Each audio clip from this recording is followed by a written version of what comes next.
ये है वो 1947 वाला घर। अंदर से देखिए, एक मिनट, ये आ गया।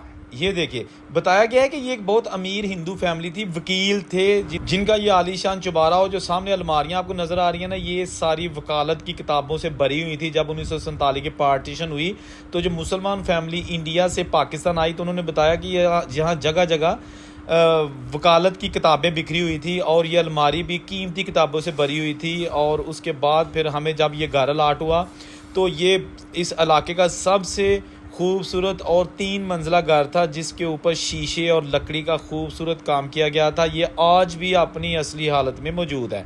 अब आप पूछेंगे कि ये कहाँ पे वाक़या है। जी हाँ, ये है ज़िला सियालकोट की तहसील पसरूर, और ये पसरूर में मोहल्ला इमाम साहब का ये पुराना मोहल्ला आपको दिखाया जा रहा है। जगह जगह यहाँ पे आपको पुराने घर मिलेंगे। और ये रहा जनाब इस घर का व्यू।